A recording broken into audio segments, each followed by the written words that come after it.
YTN 라디오 김우성의 생생경제. 애청자 여러분 안녕하십니까? 김우성 PD입니다.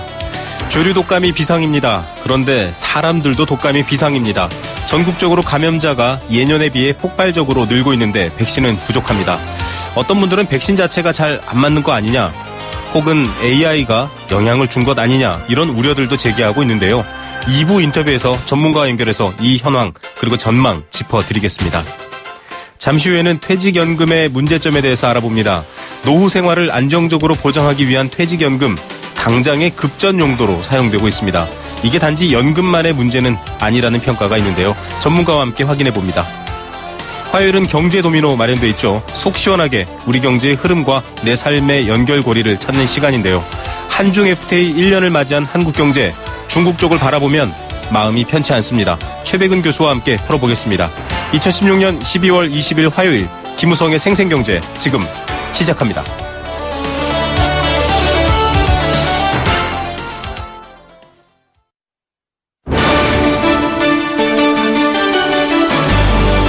YTN 라디오 김우성의 생생경제.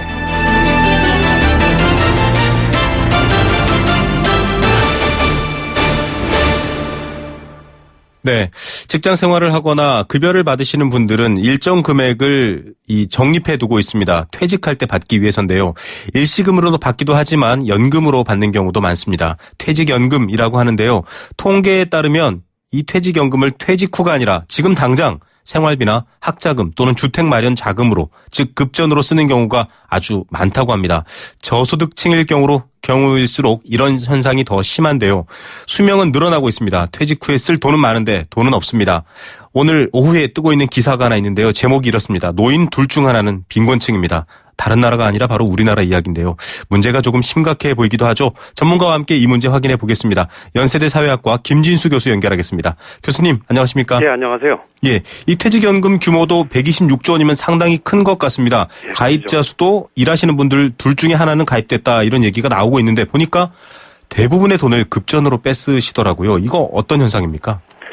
이게 이제 퇴직금 제도를 이제 노후 보장으로 하겠다고 해서 연금 제도로 바꾼 거거든요. 2005년에. 네네. 그러니까 한 126조 정도 됐다 그러면 이제 큰 규모가 됐다라는 건 이제 적용 부분에서는 어느 정도 이제 정착이 돼 간다라고 얘기를 할 수가 있는데. 네. 이 말씀하신 대로 급전이 너무 필요하니까 그걸 다 갖다 써버리니까 원래 목적하고 관계없이 아예 노후보장은 뒷전이 미뤄지는 이제 이런 현상이 아직도 나타나서 노후보장의 기능을 전혀 발휘하지 못하고 있는 거다. 네. 이렇게 말씀드릴 수 있는 거죠. 예, 66세 이상 은퇴 연령층의 빈곤율이 48%인데요. 노후 보장을 전혀 못하고 있는 퇴직연금 문제가 있습니다. 보니까 방금 제도화된 게 2005년인데, 보통 대부분의 직장인분들이 알고 계시는 게 확정급여형, 그러니까 DB형, DC형, IRP 계좌 이렇게 알고 있거든요. 네네. 잘 모르시는 분들도 있습니다. 이게 무슨 얘기입니까? 이게 좀 사실 복잡하긴 한데, 이렇습니다. 회사에 들어가면은 이제 1년 이상 하면은 옛날엔 퇴직금으로 줬거든요. 12개월에 한 달치를. 네. 그게 이제 한 달치 봉급으로 보면 8.3% 정도가 됩니다. 네네. 그 8.3%를 사용자가 난 내놨어. 그거를 이제 회사가 갖고 있으면은 네가 쓸 수 있으니까 너 금융기관에다 내. 그래서 네. 사외 보장을 하라고 그러는데 거기에 이제 수익이 생길 거 아닙니까? 네네. 그 수익이 많이 생길 수도 있고 적게 생길 수도 있고. 네. 그거에 따라서 사용자는 확정적으로 기여를 해. 8.3%.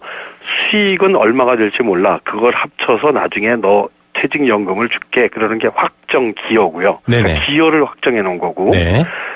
그 확정 급여는 마지막에 퇴직을 할 때 평균 임금의 몇 %를 줄게. 라고 했는데 이게 수익률이 낮을 수도 있고 높을 수도 있습니다. 그렇죠. 그러니까 그거는 기여를 확정한 게 아니라 주는 걸 확정해 놓고 거기에 맞춰서 사업주가 부담하게 하는.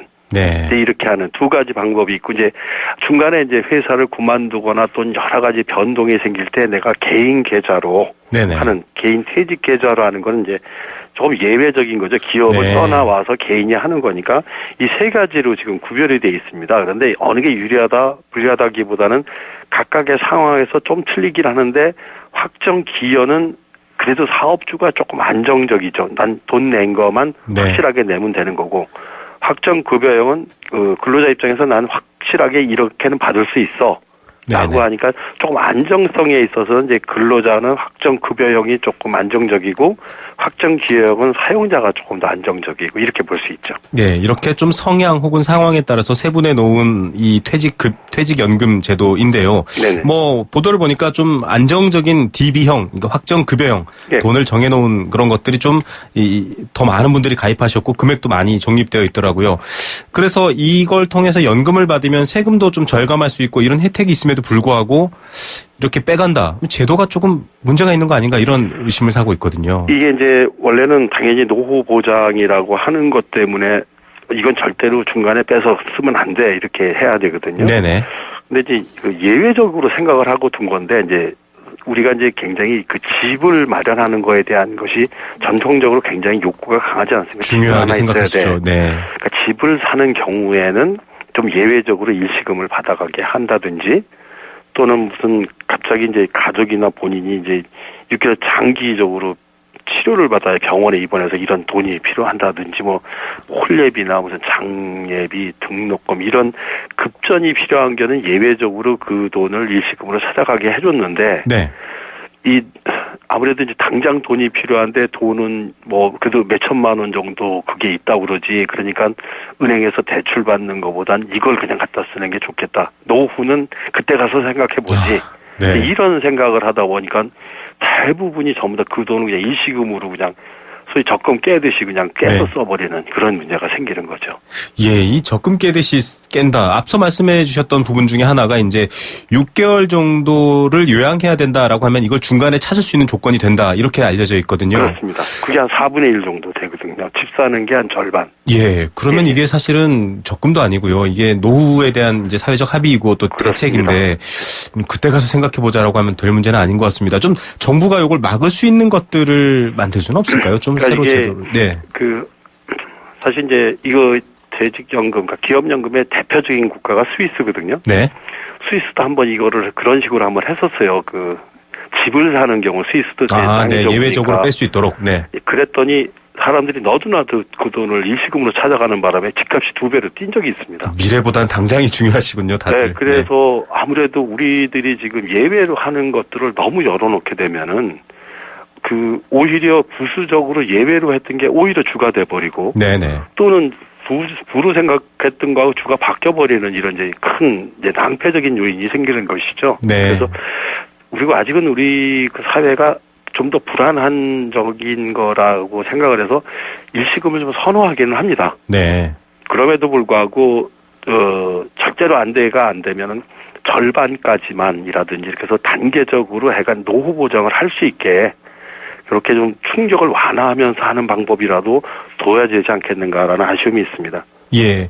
이건 사실 개인의 문제가 아니라 사회 문제이기 때문에도 중요할 텐데요. 네네.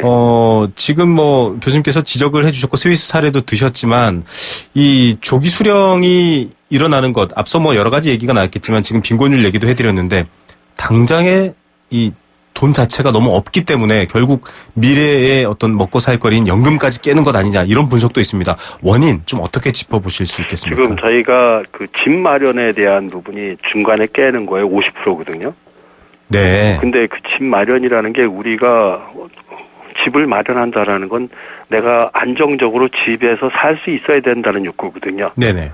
그게 불안정하니까 자꾸 그거를 사야 된다는 수요가 느는데 한 번에는 해결하지 못하지만 영구 임대주택이라든지 여러 가지에 의해서 집을 선호하는 정도를 낮춰야 된다라든지. 네. 그다음에 지금 말씀드렸다시피 4분의 1이 6개월 이상 그 질병 때문에 네네. 비용이 들어간다. 그건 왜 그러냐?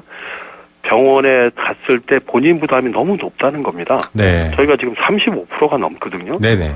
그러니까 조금만 장기 입원을 해도 돈이 흥나게 들어가는 거죠. 네, 의료 빈곤층으로 그렇죠. 전락할 거기다 수 이제 있죠. 비급여 부분이 있지. 이래서 장기적인 경우에는 본인 부담이 들어가니까 그 돈 자체를 어떻게 다른 데서 조달을 못하니까 이런 문제. 그러니까 사회 보장적 성격에서의 그 사람이 안정적 생활을 할 수 없게 만드니까 그 돈이라도 깰 수밖에 없는 거죠. 네. 그러니까 저희가 지금 그 사회 복지를 막 늘리고 있기는 하지만 어느 부분이 급한 부분인지를 잘 보고서 정책적으로 그쪽을 낮춰줘야지만 이 부분도 안정적으로 갈 수 있다 이렇게 볼 수 있는 것 같습니다. 예, 뭐 사람들의 심리가 이 돈 깨서 빨리 가져야지라는 심리가 아니라 교수님께서 지적해 주신 것처럼 지금 우리 사회에 좀 비정상적인 부동산에 대한 어떤 부담 그리고 의료에 대한 부담이 그렇습니다. 부추겼다 이렇게 볼 수 있다라는 평가를 해주셨습니다. 네. 이 보니까 직장 내에서도 조금 차이가 있습니다. 안정적이거나 좀 대기업이거나 이런 분들 공기업에 있는 분들은 퇴직연금 가입률도 좋고 좀 네. 뭐 잘 깨는 편도 아닌데 불안정할수록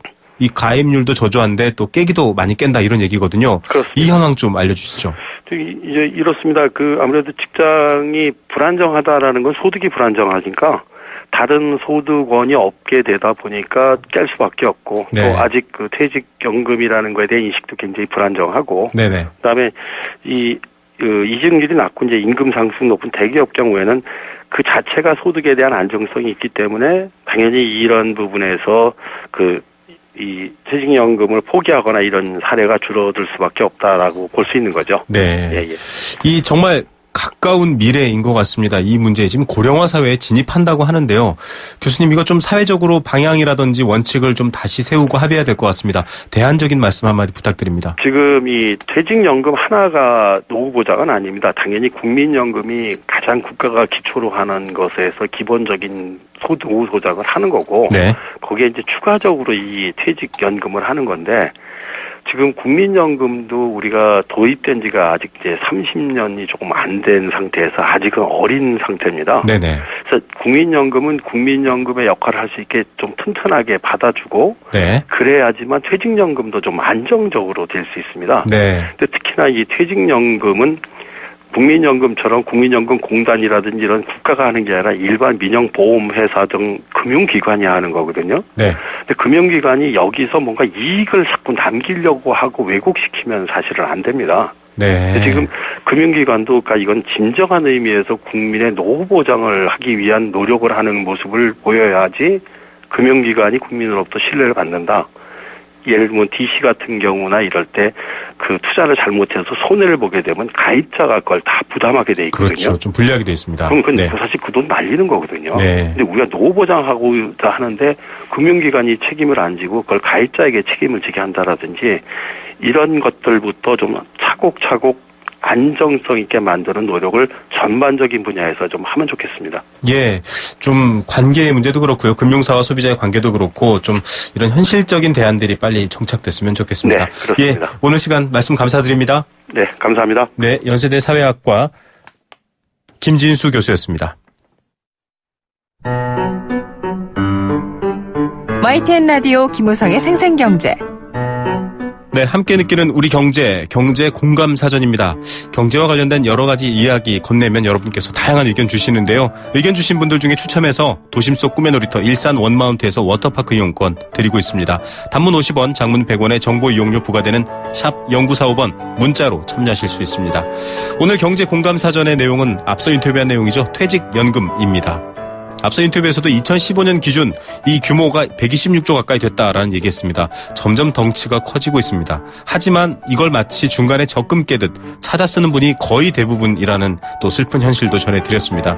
경기가 어려워지고 쓸 돈이 없기 때문에 또 노후 보장, 기타 사회 보장 같은 안전망이 없기 때문에 불안한 심리에 지금 당겨서 쓰고 있는데요. 미래에 더 큰 부담과 또 사회적인 비극이 될 수도 있습니다.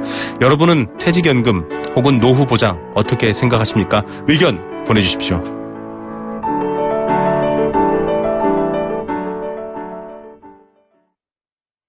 올뉴 말리부가 자신있게 선보이는 말리부 프로미스 프로그램. 구매 후 한 달 내 마음이 바뀌면 새 차로 교환 또는 환불까지 놀라운 혜택. 지금 경험해보세요. 12월 31일까지 출고 고객 대상, JURV 이용, 탁송료 등 재반 수수료 고객 부담, 일부 모델 제외, 홈페이지 참조. Chevrolet, find new roads. 엄마, 침대가 좁아. 이사 갈 때 바꾸자. 침대가 불편해. 비싼 건데 참아. 침대, 왜 사서 고생하세요? 코웨이 매트리스 맞춤 케어 렌탈 하세요. 위생관리와 타퍼 교체는 기본, 6년마다 새 매트리스로 업그레이드. 침대, 이제 코웨이가 답이다. 6년 약정 기준이며 업그레이드는 신규 렌탈 계약 시 제공됩니다. 네, 생생경제 일부 포스코 1683년 300년의 커피 문화와 전통이 있는 비엔나 커피하우스와 함께했습니다. 캠페인 2개 들으시고요. 경제 톱뉴스 들려드립니다. YTN 라디오 캠페인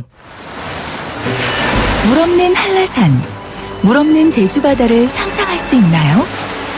제주의 아름다운 자연과 풍경은 깨끗하고 건강한 물이 있기에 가능합니다. 제주를 아름답게 만들어주는 건강한 물은 우리의 몸과 마음도 아름답게 만들어줍니다. 건강한 몸과 마음을 지키는 이유. 아름다운 물을 사랑하고 지키는 일에서부터 시작됩니다. YTN 라디오 아름다운 물 캠페인은 광동제약과 제주특별자치도 개발공사와 함께합니다. 김민아 씨, 한 해 전기 사고가 얼마나 일어나는 줄 아세요? 네, 전기화재는 1년에 약 8,000건, 감전사고도 500여 건이나 일어난다고. 맞습니다. 그래서 생활 속에서 전기 안전을 실천하는 노력이 중요한 거죠. 콘센트에 꽂는 플러그는 최소한으로 줄이고 빈 곳은 안전막이로 덮어두고 외출할 때는 플러그를 빼두고 한 달에 한 번 누전 차단기 확인도 잊어서는 안 되겠죠. 그뿐인가요? 냉난방기기는 너무 오래 켜두지 말고 가끔은 뒤에 쌓인 먼지도 깨끗이 닦아주어야죠. 안전은 아는 것보다 지키는 것이 중요합니다. 올바른 전기 사용 습관. 지키는 만큼 안전해집니다. 이 캠페인은 산업통상자원부와 한국전기안전공사가 함께합니다.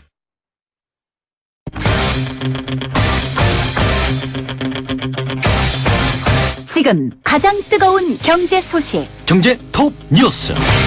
네, 이 시각 경제 톱 뉴스입니다. 실손 의료보험 내년부터 달라집니다. 정부가 좀 손을 봤는데요. 달라진 내용 첫 번째 소식으로 전해드립니다. 가처분 소득, 쓸 수 있는 돈을 말합니다. 이 중에서 빚 갚는 데 쓰는 돈이 2010년 통계 작성 이후 최고치를 기록했다고 합니다. 그만큼 팍팍하다는 얘기겠죠. 생산자 물가가 14개월 만에 최고치로 올라섰습니다. 관련 내용 잠시 후 전해드리겠습니다. 이 시각 경제 톱뉴스 비즈니스워치 김춘동 기자 연결합니다. 안녕하십니까? 네, 안녕하세요. 네, 실손 의료보험 내년부터 좀 달라진다고요? 네, 금융위원회가 실손보험 개편안을 내놨는데요. 네. 실손보험은 뭐 잘 아시겠지만 이 건강보험이 적용되지 않는 의료비를 보장을 해줍니다. 가입 건수가 3,200만 건에 달해서 제2의 국민보험이다 이렇게 불리는데 이 내년 4월부터는 좀 많이 유형이 달라질 것 같습니다. 기존의 실손보험이 이 기본형과 이 세 가지 특약으로 나눠진다고 보시면 되는데요. 이 도수치료와 비급여 주사제 또 비급여 MRI가 이 기본적인 보장 대상에서 빠집니다. 그러면서 이 보험료도 25% 정도 내리는데 이 보장 범위를 줄이는 대신에 보험료를 낮춘다고 보시면 되고요. 이 보장 대상에서 빠지는 항목은 이 돈을 조금 더 주고 특약 형태로 가입을 해야 됩니다. 예, 좀 달라지는 이유가 있을 것 같은데요. 네, 이번에 특약 형태로 뺀 이유가 이 과잉진료 때문인데요. 이번에 보장 대상에서 빠진 항목들이 대표적인 과잉진료 항목으로 꼽힙니다. 그래서 이 보험료 인상의 좀 주범으로 꼽히고 있는데 이 과잉진료가 빈번한 항목은 아예 좀 특약으로 별도로 떼는 대신에 이 보험료 부담을 덜어줬다 이렇게 보시면 될 것 같습니다. 이 특약 항목의 경우는 이 가입자가 부담해야 하는 병원비 비율도 이 기존의 20%에서 30%로 높아지는데요. 네. 이 도수치료로 병원비가 10만 원 나왔다고 하면 3만 원은 본인이 내야 되는 겁니다. 보험료 할인 제도도 새롭게 도입이 되는데 2년 동안 병원을 다닌 적이 없어서 보험금을 청구하지 않으면 다음 해 보험료가 10% 떨어집니다. 실손보험은 현재 가입자 5명 중에서 4명은 보험료만 내고 이 보험금을 타지 않는 경우가 많다고 하는데 이들에게도 인센티브를 주기로 한 겁니다. 네, 병원 건강관리 잘해서 병원 안 가시는 분들 보험료 깎아주는 건 참 잘한 것 같습니다. 2018년 4월부터는 이 실손보험을 단독형으로만 가입할 수 있다. 어떤 내용입니까? 네, 이 단독형은 말 그대로 실손보험만 가입하는 걸 말하는데 지금은 실손보험에 가입을 할 때 특약 형태로 암보험이나 사망보험 같은 경우에 동시에 가입하는 경우가 많습니다. 네네.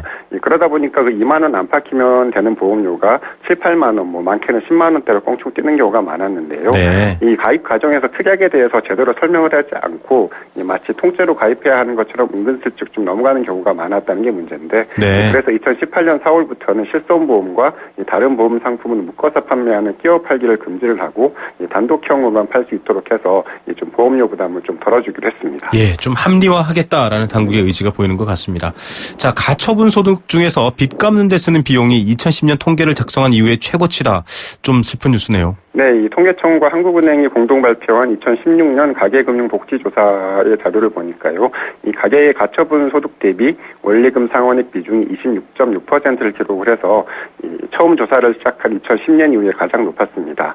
이 가처분 소득은 가구 소득에서 세금이나 사대보험료 같은 비소득 지출을 빼고 실제로 손에 쥐는 소득을 말하는데 이 월급 통장에 100만 원이 들어오면 이 중에서 26만 6천 원은 이 빚을 갚는 데 썼다는 뜻으로 보면 될 것 같습니다. 있습니다. 2010년 첫 조사 때 이 비율이 16.1%였는데요. 그 사이에 8.1%포인트나 높아진 겁니다. 가계부채를 갚느라 그만큼 허리가 휘고 있다 이렇게 보시면 될 것 같습니다. 예, 특히 좀 돈을 써야 되는 세대인 것 같은데요. 30, 40대 부담이 크죠? 네, 40대의 가처분 소득 대비 원리금 상환액 비중이 전년보다 4.8%포인트 오른 30.2%에 달했습니다. 전 연령대를 통틀어서 유일하게 30%대를 기록을 했고요. 30대는 작년보다 3.6%포인트 오른 28.7%로 두 번째로 높았습니다. 말씀하신 대로 이 30, 40대는 돈을 많이 써야 되는 시기이기도 하고요. 결혼 후에 막 가정을 꾸리거나 본격적으로 집을 사는 경우가 많은데 그러면 좀 면서 가계비 부담이 좀 집중되고 있는 것으로 풀이가 되고 있습니다. 네.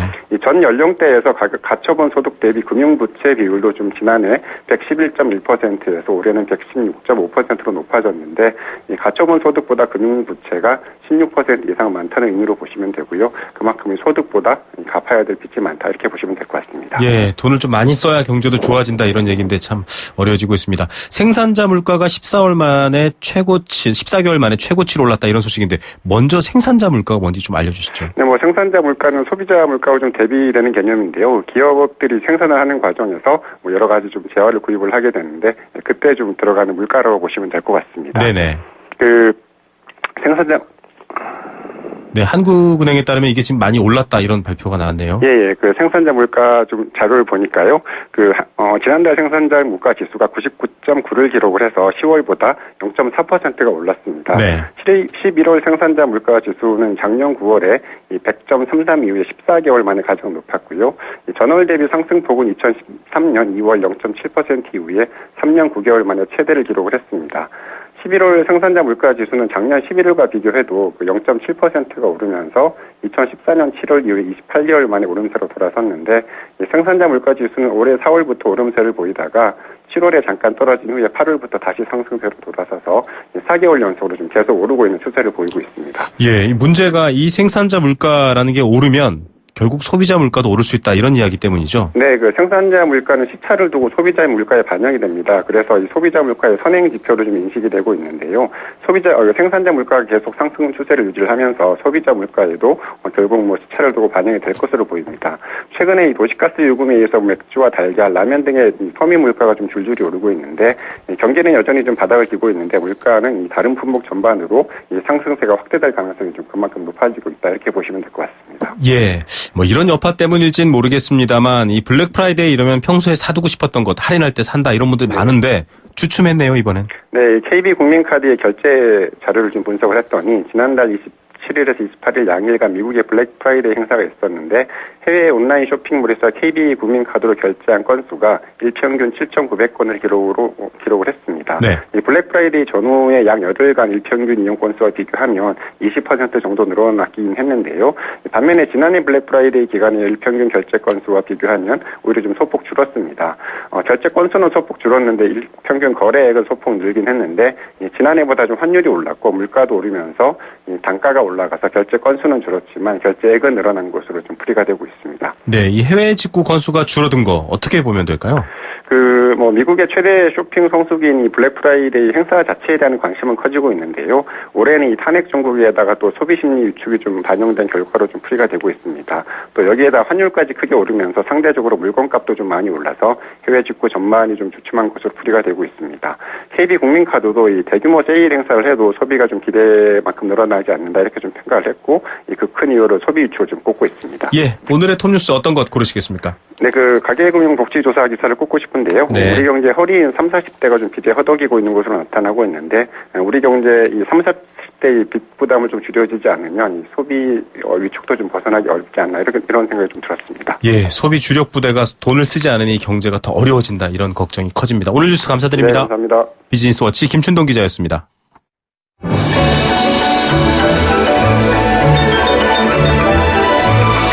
오늘의 경제를 들여다보는 시원한 창. YTN 라디오 김호성의 생생경제 생생인터뷰. 예, 경제가 얼어붙고 있다 이런 얘기하고 있지만 실제로 이 새들 또 사람도 이렇게 얼어붙고 있을 만큼의 큰 또 감염으로 열병을 앓고 있습니다. 증시 관련 뉴스에서 백신 제조사들이 거론됐는데요. 그 이면에는 독감 환자들이 폭증하고 있다라는 기사가 있습니다. 시기도 평년보다 빨랐고요. 또 기사에도 등장하지만 감기 환자들이 몰린 병원에 가보면 전쟁터를 방불케 한다 이런 이야기가 있습니다. 몇몇 학교들도 지금 조기 방학 또 등교 중지 이런 조치들을 고려하고 있고 실제로 하고 있기도 합니다. 백신이 부족하다 이런 얘기까지 나오고 있는데요. 어떤 상황인지 확인하고 지나가야 할 것 같습니다. 전문가 연결해서 알아보겠습니다. 한림대학교 감염내과 엄중식 교수 연결하겠습니다. 교수님 안녕하십니까? 예, 안녕하십니까? 예, 지금 15일 질병관리본부 자료에 따르면 독감 의심 환자가 폭증했다 이런 얘기가 나오거든요. 체감하시는 분들은 이거 심하다라고 하시는데 어떤 상황입니까? 예, 실제로 지난해에 비하면은 거의 한 4배에서 5배 이상 환자가 증가를 하고 있습니다. 한 4, 5년 사이에 계속 유행 시기가 조금씩 12월 하순으로 밀리는 그런 양상이었는데 네네. 올해는 원래 예상보다도 한 2주 이상 빠르게 유행이 시작이 됐고 유행의 진폭도 굉장히 커서 실제 이 주당 환자 발생하는 숫자를 보면은 네. 저희가 좀 상상하기가 좀 쉽지 않을 정도로 굉장히 진폭이 크게 유행을 아주 크게 하고 있습니다. 예, 이게 좀 감염 대상이나 속도가 예년과는 특이하게 다르다 이렇게 볼 수 있는 거죠? 글쎄 지금 완전히 다른 상황이긴 한데 거의 지금 상황이 2009년에 신종플루라는 새로운 독감이 유행할 당시의 초기 상황하고 아주 비슷한 상황입니다. 네. 물론 이제 그렇게까지 진행될 가능성은 없다고 생각은 하지만 네. 초기 상황은 상당히 좀 심각한 그런 수준입니다. 예, 그 당시에 좀 대비가 없어서 더 문제였었는데요. 최근 보도해 봤더니 이 A형 독감 이 지금 최고조인데 앞으로 더 무서운 B형 독감이 온다 이런 보도가 나오고 있거든요. 이게 무슨 얘기인가요? 워낙 이제 사람에게 감염을 일으키는 독감, 인플루엔자는 두 가지 형태가 있습니다. 하나는 A형이라는 형태하고 B형이라는 형태가 있는데 네. 보통 유행이 시작될 당시에는 A형이 먼저 유행을 시작을 하고 그 다음에 이게 이제 2, 3월 달이 지나면서 B형 독감 인플루엔자가 유행을 하는 그런 양상을 보통 보입니다. 그렇기 때문에 지금 이제 A형이 돌고 있지만 다 내년 봄쯤이 될 때쯤이면 B형이 돈다라는 얘기인데요. 그렇다고 B형이 더 독하거나 아니면 더 심각한 문제를 일으키는 건 아니고 네네. 오히려 A형에 비해서는 조금 더 증상이 좀 가볍습니다. 그래서 이렇게 생각할 필요는 없습니다. 네. 자, 흔히 이 독감, 신종플루, 인플루엔자에 대한 이 막연한 두려움이 커서 그런데요. 그래서 그런지 어떤 분들은 이거 AI가 지금 전국적으로 힘들다고 하는데 그것 때문에 그런 거 아니야라고 하시거든요. 어떻습니까, 교수님? 글쎄 AI도 조류 인플루엔자도 독감 인플루엔자하고 똑같이 인플루엔자 바이러스이기 때문에 유전적인 차이가 있지만 기본적으로는 비슷한 환경을 좋아할 것 같습니다. 그래서 같이 유행이 크게 일어나는 것 같긴 합니다. 그렇지만 AI는 완전히 사람 인플루엔자하고는 다른 인플루엔자이기 때문에 사람에게 감염이 될 일이 거의 없다. 굉장히 희박하다. 이렇게 생각하시면 될 것 같습니다. 그래서 네. AI 유행은 축산업 쪽에 이제 문제인 거고 네. 우리 그냥 일반적인 국민분들이 걱정하실 내용은 아닌 것 같습니다. 예, 시기적으로는 공교롭게 같지만 이게 어떤 같은 맥락의 문제는 아니다라고 분리를 해서 볼 필요가 있다 얘기해 주셨습니다. 네, 맞습니다. 예, 전문가들은 이렇게 얘기하시더라고요. 지금이라도 백신 접종해라 권고하고 있습니다. 그런데 또 하나의 문제 제기가 이거 지금 감기가 이렇게 유행하는 걸 보면 이 백신이 효과가 없는 게 아니냐. 얘기하고 있고요. 당국에서는 아니다, 효과가 있다 이렇게 얘기하고 있습니다. 어떤 얘기가 맞는 얘기인가요? 예, 사실 독감 백신은 아주 건강한 그래서 면역이 정상인 사람들이 접종을 하더라도 100명이 맞추면 70명에서 80명이 예방 효과를 갖게 됩니다. 네. 항체라는 게 생기는 거죠. 그러니까 정상적으로 접종을 해도 한 20명 정도는 예방 효과를 보기 어려운 그런 상황의 백신입니다. 네. 이제 그러다 보니까 이런 백신을 맞고도 발병을 하는 사람이 있는 건데, 그런데 왜 그럼 맞냐? 굉장히 많은 사람들을 한꺼번에 백신을 해놓으면, 네. 이 유행이 고리가 어느 순간에는 자꾸 끊기게 됩니다. 그래서 전체적인 유행을, 줄이는 데 효과가 있는 거거든요. 개인을 보호하는 효과도 있지만. 네네. 그렇기 때문에 당연히 백신을 맞아야 되고요. 백신을 맞고 2주 정도가 지나야지, 최소한 2주가 지나야지 항체가 생기기 때문에 지금 맞아서, 내년, 1, 2, 3월 달을 대비를 할 수가 있습니다. 특히 내년에 B형 독감이 돌게 되면은 네네. A형 독감을 앓았던 사람이 B형 독감 앓을 수가 있습니다. 다른 바이러스이기 때문에 네. 그렇기 때문에 지금 맞는 것이 특히 고위험군 60개월 미만의 아이들이라든지 65세 이상의 노인분들, 만성질환이나 면역질환이 있는 분들은 지금이라도 반드시 맞으셔야 됩니다. 네. 뭐 교수님께서는 이 지난해 메르스 때도 정말 활약을 하셨고 많은 분들이 또 고생하신 걸 알고 있는데요. 이 말씀해 주셨던 것처럼 저도 이 독감 주사를 맞았는데 이 개인의 예방이 아니라 가족 혹은 그 지역 사회를 위해서 맞아야 된다 이런 얘기더라고요. 근데 좀 부족하다 지금 이런 얘기가 나오고 있거든요. 백신 수량과 또 유통 어떻게 보십니까? 지금 그 당국이 그러니까 우리 보건당국이 그 계획한 수량만큼의 백신은 생산이 된 걸로 알고 있습니다. 그리고 이것들을 지역사회에 잘 그 배송을 한 것으로 알고 있는데, 네네. 이제 그 지역사회에서 얼마나 이 백신 접종에 참여하도록 그 고위험군들을 특히 이 유도를 해서 접종을 시켰느냐는 좀 별개의 문제인 것 같습니다. 그래서 네네. 이런 게 잘 된 그런 지자체나 지역사회도 있을 것 같고 조금 부족한 그런 부분도 있을 것 같습니다. 그래서 그런 차이 때문에 일부 백신이 좀 부족한 데도 있고 남는 데도 있고 그런데 이런 차이는 이제 향후에 어떤 그런 배송 체계라든지 아니면 공급 체계를 조금 효율적으로 돌리다 보면은 해결될 수 있는 문제라고 생각을 하고 있습니다. 예, 괜히 수량이 절대적으로 부족하다라는 공포감보다는 이런 개선의 문제라는 점에서 조금 너무 기울을 안 하셨으면 좋겠다라는 생각이 들고요. 당장 환자가 많이 늘고 있습니다. 뭐 병원에 가서 전문의 진료를 받는 게 가장 중요하겠지만 일단 국민들께서 좀 이번 유행하는 독감 예방하기 위한 중요한 방법들이 있으면 알려주십시오. 예, 이 인플루엔자는 이제 비말이라는 형태로 전파가 되기 때문에 결국은 두 가지 개인 위생을 철저히 지키는 게 필요합니다. 첫 번째는 우리가 이제 증상이 있는 경우에 기침이나 재채기를 하면은 이게 이제 비말 형태로 인플루엔자 바이러스 나가기 때문에 네. 이것들이 다른 사람한테 퍼지지 않도록 조심을 해야 되겠죠. 그래서 네네. 기침 예절이라고 해서 반드시 코와 입을 완전히 가린 상태에서 손수건이나 휴지로 가리고 기침 재채기를 하는 상황을 어떻게 지켜야 되겠고요. 또 하나는 만약 그런 것들이 없다 그러면 옷소매, 팔꿈치를 입으로 가려서 팔꿈치로 입을 가려서 이렇게 비말이 퍼지지 않도록 주의를 해야 되겠고요. 또 이제 사람이 많은 곳을 가거나 이럴 때는 마스크를 착용하는 것이 도움이 될 것 같고 마지막으로 이제 손위생. 네. 결국 이 비말이나 이런 것들이 손에 묻어서 다른 사람한테 갈 수가 있기 때문에 네. 손위생을 잘 수행하는 것이 굉장히 중요합니다. 예, 왠지 감염 예방 또 대유행하는 독감을 생각할 때마다 나가 아니라 우리라는 단어를 또 떠올리게 되는 것 같습니다. 교수님 바쁘신데 오늘 말씀 감사드립니다. 예, 감사합니다. 네, 한림대학교 감염내과 엄중식 교수였습니다. 세계 경제가 내 주머니 속으로 경제 도미노.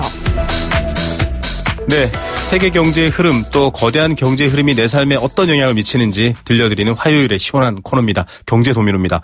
한중 FTA 발효가 1년이 딱 됐습니다. 중국 경제 성장 둔화로 중국 수출도 줄어들고 있고 우리 경제가 중국에 많이 의존하고 있지만 또 어려운 상황도 이어지고 있습니다.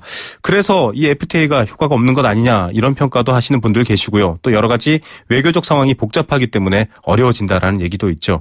한중 자유무역협정 FTA죠. 발효 1년에 대한 평가 건국대 경제학과 최백은 교수님과 함께 경제 도미노에서 풀어보겠습니다. 교수님 안녕하십니까? 네, 안녕하세요. 예, 뭐 워낙에 큰 시장이어서 사실 관심이 많았습니다. 한중 FTA 1년 됐는데요. 이 체결 당시부터 기대는 큰데 지금도 아직 갸우뚱하시는 분들이 있거든요. 어떻게 평가하십니까?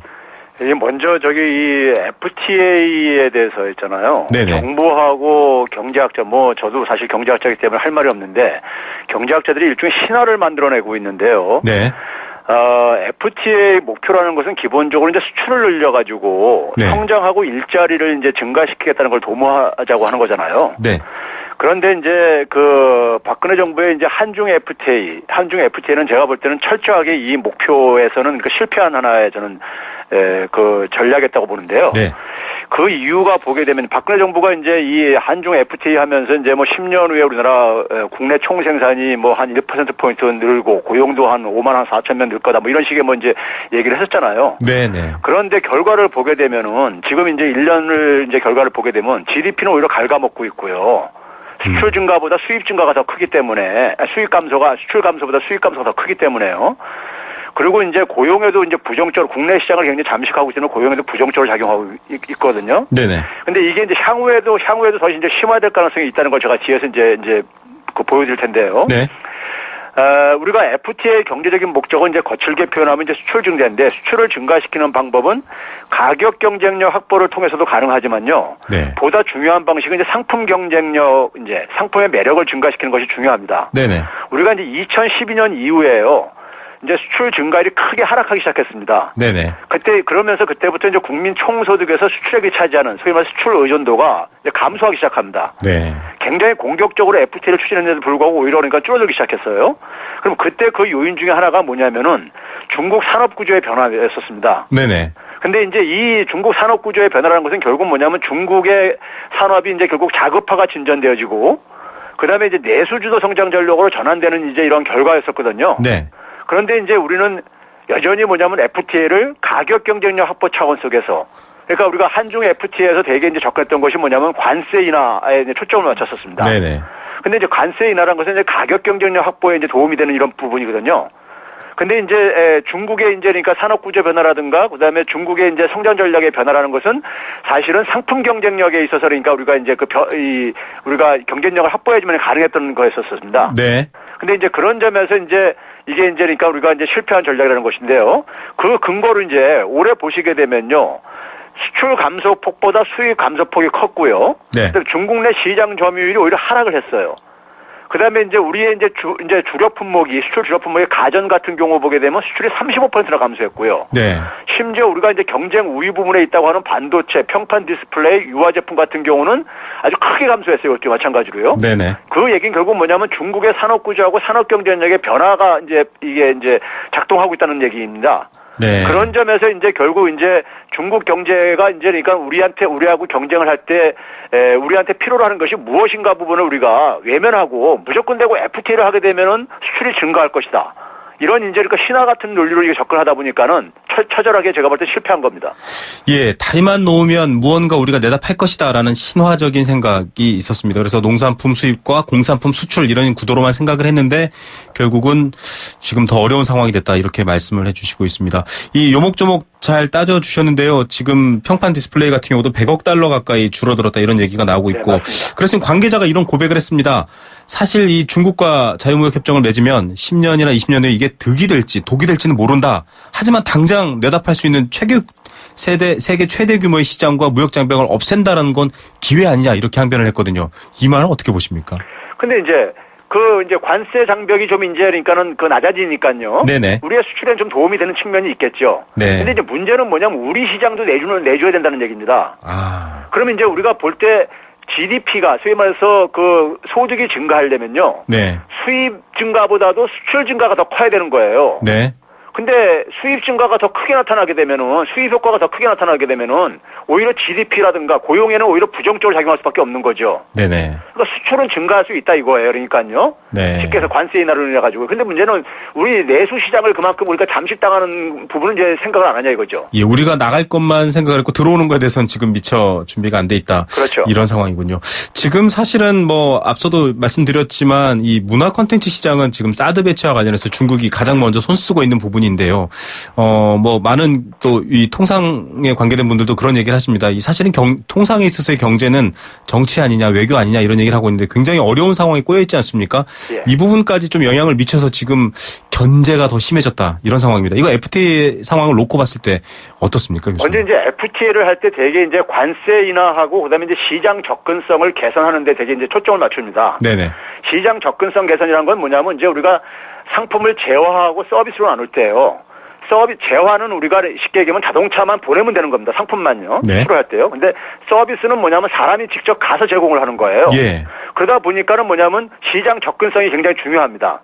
그래서 이제 우리가 서비스 FTA 같은 경우에 있어서는 가장 중요한 게 뭐냐면 최혜국 대우 조항이라는 게 있습니다. 최혜국 대우 조항. 예. 그러니까 우리 기업이 현지에 가서 활동을 할 때요. 중국 기업과 동일한 대우를 받는 이런 조항입니다. 네. 근데 이것에 대한 합의는 만들어내지 못했어요. 아, 빠져 있군요, 중국과는. 예, 한중 FTA 할 때 이게 빠졌습니다. 네. 거기 이걸 이제 뭐냐면 협정 발효 2년 안에 이제 개선하겠다고 이렇게 이제 했었어요. 네. 그래서 올해 3월 달에 이제 우리나라 산업통상자원부하고 중국의 상무부장이 연내 협상을 열기로 했는데 네. 이게 합의가 지켜지지 않고 있는 거죠. 네. 왜? 이 사드 배치 갈등을 두고서는 중국이 그러니까 나몰라라 하는 식인 거죠. 예, 참 이 문제 때문에 지금 뭐 한류가 사실 한류만의 문제가 아니라 관광 수입이나 여러 가지 또 상품 판매에도 영향을 미치는 부분인데요. 굉장히 어려워진 상황입니다. 이 지금 유제품 같은 경우도 중국 소비자들은 사실 한국산 유제품을 좀 고급품이다 해서 좋아했었는데 지금 비상이 걸렸습니다. 또 중국 자국의 어떤 뭐 산업 강화 이런 부분도 있을 것 같은데요. 이렇게 되면 FTA만으로는 이제 중국과의 어떤 수출에 있어서의 우위를 점하는 어떤 가능성, 기회는 좀 아니다 이렇게 봐도 되는 건가요? 어떻습니까? 지금 뒤늦게 이제 우리가 얘기하는 게 이제 서비스 시장 개방, 그다음에 이제 비관세 장벽 해소 이런 개선이 좀 노력이 필요하다. 그다음에 이제 또 하나는 이제 무슨 얘기를 하냐면은 소비재 수출 비중 확대 노력이 필요하다 이런 주장들을 하고 있어요. 네네. 이제 이 서비스 시장 개방과 비관세 장벽 해소는요. 이게 지금 현재의 FTA만으로는 해결이 불가능한 것들입니다. 이게 다요. 네. 그러니까 지금 현재 중국이 주도하는 RCEP라고 있죠. RCEP요. 네네. 이것도 이제 한중 FTA 수준을 넘기 어려운데 이게 왜냐면 여기 이제 많은 국가들이 참여하고 있기 때문에요. 네. 이런 식으로 한다면 RCEP도 효과도 크지 않을 거라는 얘기입니다. 네. 그러니까 한중 간의 정치 관계와 경제 관계는 분리될 수 없음을 보여주고 있는 거거든요. 그런 상황 속에서 지금 이제 서비스 시장 개방이 지금 그러니까 중국이 거부를 하고 있는 것이고, 네. 비관세 장벽 해소도 그러니까 이것도 이제 거부하고 있는 거란 말이에요. 계속 이제 보복을 하고 있는 거란 말이에요. 네네. 그러니까 이게 이제 정치 논리하고 경제 논리가 이제 분리될 수 없어서 이제 보여주는 것이고, 그 다음에 이제 소비재 이제 그러니까 수출을 늘려야 된다고 하는데 이것도 결국 뭐냐면 중국이 이제 내수 중심으로 이제 경제 성장을 방식을 바꾸겠다 하면서 네네. 결국 이건 상품의 경쟁력을 끌어올려야 되는 거예요. 네. 중국 시장은 글로벌 기업들이 전체 모여서 경쟁하는 곳입니다. 네. 그러면 우리나라 기업들이 공급하는 상품의 경쟁력이 굉장히 높아야지만 성공할 수 있는 거예요. 네. 그럼 이것도 결국은 산업 경쟁력을 높이지 않는 한에 있어서는 FTA를 관세 인하를 맺었다고 해가지고 이게 해결되는 부분이 아니란 얘기죠. 조건을 딛고 설 문제가 아니라 이제 더 압도할 수 있는 말 그대로 상품 경쟁력을 키우는 수밖에 없다 이 얘기군요. 그렇죠. 그래서 이제 정부나 학계 이제 전문가들이 앞으로 이제 관세 인하폭이 이제 커지면서 FTA 효과가 이제 과시화될 것이라고 낙관하는데 네. 저는 오히려 시간이 갈수록이요 산업 경쟁력 격차가 축소되면서 관세 인하 효과가 오히려 더 압도해버릴 거라 이겁니다. 그러니까 우리 시장을 뺏길 우려가 있겠네요. 그렇죠, 예. 네, 참 이 거침없이 중국이 산업 굴기를 하면서 오히려 더 이 링 위에 올라선 우리의 입장이 난처해졌다라는 생각도 듭니다. 자, 이 끝으로 좀 지금이라도 물론 이 첫 단추부터가 지금 좀 문제점이 있다라고 교수님께서 지적을 해주셨는데요. 지금 뭐 상품 경쟁력을 키워야 된다라는 얘기도 하셨지만 좀 정책적으로 방향성에 있어서는 혹은 외교적으로 해결해야 될 문제들이 있을까요? 이 앞에서 지금 이제 정부나 지금 이제 경제학자들이 얘기하는 게 서비스 시장 개방, 네. 비관세 장벽 해소, 소비재 수출 비중 확대 이런 걸 지금 해결책으로 제시를 하고 있어요. 네네. 그럼 이 문제들을 가만히 그 원인을 한번 생각해 보세요. 서비스 시장 개방 협상 중단된 이유가 무엇인가요? 사드 배치 등 외교 안보 문제에서 비롯한 것이잖아요. 네네. 그럼 왜 우리가 미중 갈등에 이렇게 우리가 휘둘리고 있는가 한번 생각해 보면은 남북 관계가 파탄이 난 결과입니다. 네네. 남북이 화해를 하고 협력 구조를 만들어낼 때 주변 강대국들에 휘둘리지 않을 수 있는 것이거든요. 네네. 우리가 휘둘리지 않아야지만이 중국이 비관세 장벽으로 보복을 할 때 우리도 대응을 할 수 있는 거거든요. 네. 예를 들면 중국도 우리한테 굉장히 의존하는 부분이 많이 있기 때문에요. 네네. 그다음에 소비자 수출 비중 확대를 위해서는 앞에서도 얘기했지만 우리 상품의 매력도를 높이면 해결되는 문제입니다. 네. 중국 시장이 전 세계 상품들이 경쟁을 벌이는 곳이다 보니까 우리 산업의 고부가 가치 없이는 즉 산업 재편 없이는 이 부분도 해결이 될 수 없는 부분이에요. 네. 그래서 결국은 우리의 문제란 얘기죠. 예, 결국 정말 이 코너 인터뷰할 때마다 도미노처럼 연결돼 있습니다. 남북 문제가 결국은 이 문제까지도 연결돼 있습니다. 오늘 말씀 감사드립니다, 교수님. 네, 감사합니다. 건국대학교 경제학과 최백은 교수였습니다. 골목골목에 멋을 더하는 100년 넘은 유럽의 아파트들. 우린 언제까지 고풍스럽다고 부러워해야만 할까요? 좋은 집은 시간을 이겨야 한다. 시간을 이기는 아파트 금강 펜트리움 금강주택.